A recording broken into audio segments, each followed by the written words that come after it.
الخطيب من الكرسي غضبا وأخذ منكب المترجم وأخذ بيده خارج المسجد وقال اخرج من هذا المسجد، اخرج من هذا المسجد فإنك بينت، فإنك قلت إن أبا حنيفة كان مبتدئا وإن أبا حنيفة كان خاشعا لله وإن أبا حنيفة كان متواضعا لله، كيف قلت أن أبا حنيفة كان مبتدئا؟ اخرج من هذا المسجد، اخرج من هذا المسجد.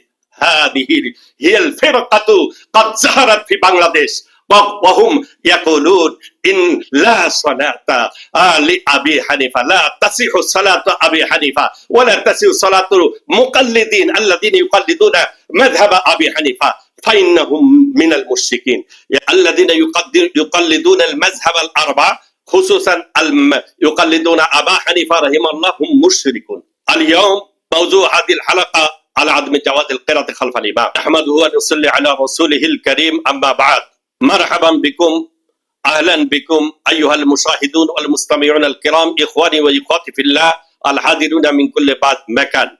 اليوم موضوع هذه الحلقة على عدم جواز القراءة خلف الإمام، خصوصا في بنغلاديش قد ظهرت فرقة وهم يسمون أنفسهم بأهل الحديث وهم لا يقلدون المذهب الأربعة، وهم يقولون الذين يقلدون المذهب الأربعة خصوصا يقلدون أبا حنيفة رحمه الله هم مشركون. هم يقولون كذلك. يا أحباب العرب، أنتم تعلمون أن أبا حنيفة رحمه الله وأن مالك رحمه الله وأن أحمد بن حنبل وأن إمام الشافعي رحمه الله وهم على الحق. نحن نقول مذهبنا صواب ويحتمل الخطأ ومذهب غيرنا خطأ يحتمل الصواب، فلهذا نحن نستدل بالقرآن والحديث النبوي عليه الصلاة والسلام على عدم الجواز القراءة خلف الإمام. فإن في المذاهب الأربعة في هذه المسألة أي اختلف الفقهاء الكرام في قراءة الإمام خلف الإمام، فذهب المالكية والحنابلة لا يقرأ المأموم خلف الإمام سواء كانت الصلاة جهرية أو سرية، وقال أبو حنيفة رحمه الله لا يقرأ المأموم خلف الإمام مطلقا، وقال الشافعي رحمه الله تجب قراءة الفاتحة خلف الإمام.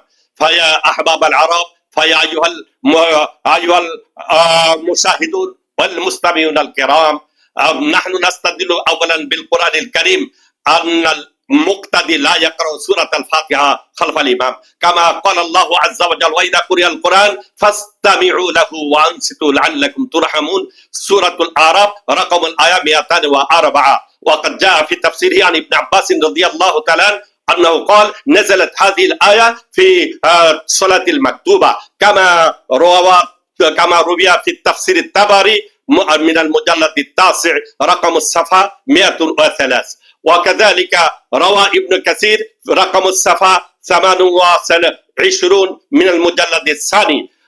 وفي تفسير الطبري أيضا قد جاء في رقم الصفحة 103 من المجلد التاسع أن ابن مسعود رضي الله تعالى صلى وسمع ناسا يقرؤون خلف الإمام، فلما انصرف قال أما آن لكم أن تفقهوا، أما آن لكم أن تعقلوا، إذا قرئ القرآن فاستمعوا وأنصتوا كما أمركم الله عز وجل.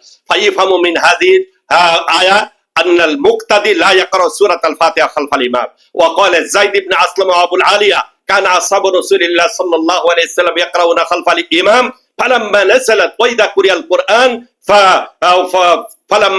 وإذا قرئ القرآن فاستمعوا له وأنصتوا لعلكم ترحمون فتركوا القراءة خلف الإمام. وقال أحمد بن حنبل رحمه الله أجمع الناس على أن هذه الآية نزلت في الصلاة، كما في مسائل أحمد لأبي داود رقم الصفحة 48. وقال ابن تيمية فإن للعلماء فيه 3 أقوال. الأول ليس للمقتدى يقرأ على جهر الإمام إذا كان يسمع لا بالفاتحة ولا في غيرها، وهذا قول الجمهور من السلف والخلف، وهذا مذهب مالك وأحمد وأبي حنيفة وغيرهم، وأحد قولي الشافعي رحمه الله. والآن نحن نستدل بالحديث النبوي عليه الصلاة والسلام كما روى مسلم عن أبي موسى الأشعري رضي الله تعالى عنه عن النبي صلى الله عليه وسلم قال إذا قرأ الإمام فأنصتوا. رقم الحديث في مسلم 404. وكذلك روى أبو داود 900 و73 رقم الحديث. ورقم الحديث في ابن ماجه 847. وفي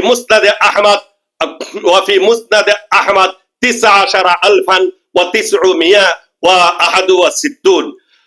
فيا أحباب العرب وأيها المشايخ وأيها المشاهدون الكرام والمستمعون الكرام، نحن نستدل بحديث آخر أيضا عن أبي هريرة رضي الله تعالى عنه قال قال رسول الله صلى الله عليه وسلم إنما جعل الإمام ليؤتم به فإذا كبر فكبروا وإذا قرأ فأنصتوا وإذا قال سمع الله لمن حمده فقولوا ربنا ولك الحمد. سنن دارقطني رقم الحديث 12,149. وفي سنن بيهقي رقم الحديث 289. وعن جابر رضي الله تعالى عنه. والدليل الثالث عن جابر رضي الله تعالى عنه قال قال رسول الله صلى الله عليه وسلم من كان له إمام فقراءة الإمام له قراءة. أخرجه في مسند أحمد عن رقم الحديث 14,643. وكذلك في رواية أبي داود أيضا قد جاء عن أبي هريرة رضي الله تعالى عنه قال قال رسول الله صلى الله عليه وسلم إذا جئتم إلى الصلاة ونحن سجود فاسجدوا ولا تعدوها شيئا ومن أدرك الركعة فقد أدرك الصلاة. ومن أدرك الركعة أي معناه ومن أدرك الركوع فقد أدرك الصلاة. فيا أحباب العرب فيا أيها المشاهدون والمستمعون الكرام من كل مكان، أنتم تعلمون وأنتم أيضا تقولون من وجد الركوع فقد وجد الركعة. فنحن نسأل عنكم من وجد الركوع إن هو يجد الركعة فأين هو يقرأ سورة الفاتحة؟ إن كان سورة الفاتحة خلف الإمام تجب على المقتدي، فأين المسبوق يقرأ سورة الفاتحة إذا هو يجد الركوع؟ فقد ظهرت الفتنة في بنغلاديش من فرقة أهل الحديث وهم يسمون أنفسهم بأهل الحديث وهم لا يقلدون أبا حنيفة وهم لا يقلدون مذهب مالك وهم لا يقلدون مذهب إمام الشافعي رحمه الله وهم لا يقلدون أحدا من الأئمة الأربعة وهم يقولون المذهب ومقلدون هم المشركون وهم يقولون كذلك. فيا أيها المشاهدون الكرام والمستمعون الكرام من كل مكان، أنتم تعلمون هذه الفتنة في بنغلاديش وفي باكستان وفي الهند ليس بخاص، وقد ظهرت هذه الفتنة في أهل العرب أيضا. إني إذا سافرت في سفر الحج 11 سنة من عيسى ذهبت للحج في بيت الله وسكنت في قرية عزيزية وقد صلينا صلاة الظهر خلف الإمام، فإذا بعد اختتام الصلاة قد قام رجل من أهل الحديث وقال عليكم أن تجلسوا بعد الصلاة فإن الإمام يبين لكم سنن رسول الله صلى الله عليه وسلم كيف كان رسول الله صلى الله عليه وسلم يصلي. وقال وأعلن بلغة الهندية بلغة आप हजरत नमाज के बाद बढ़ जाए, हमारे इमाम साहब नमाज की सुन्नत के बारे में कुछ तकरीर फरमाएंगे. या अहल अरब व अय्युहल मुशाहिदून अल किराम وهو من قرية هند قد ذهب إلى السعودية وقال عليكم أن تجلسوا باللغة الهندية فقد جلسنا. وبعد ذلك إن الإمام قد جلس على الكرسي وبين أن النبي صلى الله عليه وسلم في أول المرحلة يكبر التكبيرة التحريمة ويقرأ السنة وبعد ذلك يقرأ التحفظ والتسمية وبعد ذلك إن الإمام يقرأ سورة الفاتحة وإن المقتدي أيضا يقرأ سورة الفاتحة خلف الإمام. فيا أحباب العرب وبعد ذلك إن المترجم يترجم ترجمة فاسدة. فإذا بين المترجم فيقول إن أبا حنيفة رحمه الله كان مبتدئا لا تلتفت إلى أبي حنيفة ولا تلتفت إلى الشافعي ولا تلتفت إلى أحمد بن حنبل فإن أبا حنيفة كان مبتدئا. فإذا قال كذلك فقد قمنا بالسرعة وبحالة الغضب فقلت يا فضيلة الشيخ أنت تبين بالقرآن والحديث النبوي عليه الصلاة والسلام فكيف كان رسول الله صلى الله عليه وسلم وإن هذا المترجم يترجم ترجمة فاسدة فإنه يقول لا تلتفت إلى أبي حنيفة إنه كان مبتدئا. يا فضيلة الشيخ إن أبا حنيفة رحمه الله يستدل بالقرآن الكريم كما قال الله عز وجل وإذا قرئ القرآن فاستمعوا له وأنصتوا لعلكم ترحمون. سورة العرف رقم الآية 204. وقد جاء في تفسير عن ابن عباس رضي الله تعالى عنه كما في تفسير الطبري وتفسير ابن كثير نزلت هذه الآية في الصلاة.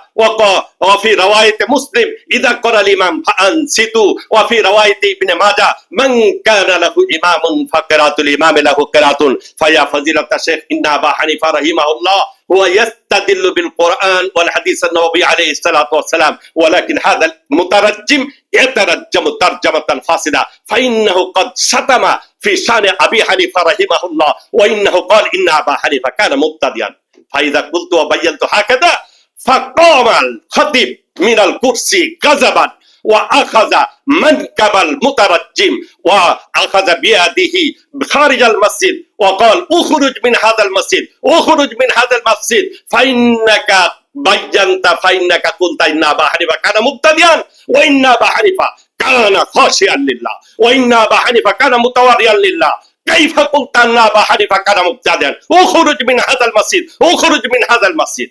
هذه هي الفرقة قد ظهرت في بنغلاديش وهم يقولون إن لا صلاة لأبي حنيفة لا تصح صلاة أبي حنيفة ولا تصح صلاة المقلدين الذين يقلدون مذهب أبي حنيفة فإنهم من المشركين. يا أحباب العرب ويا أيها المشاهدون والمستمعون الكرام فنحن نقتدي خلف الإمام ولا نقرأ سورة الفاتحة ونحن نقول مذهبنا صواب يحتمل الخطأ ومذهب غيرنا سواء خطأ يحتمل الصواب. ونحن نعتقد على أن المذاهب الأربعة معتمد على مذاهب الأربعة حق.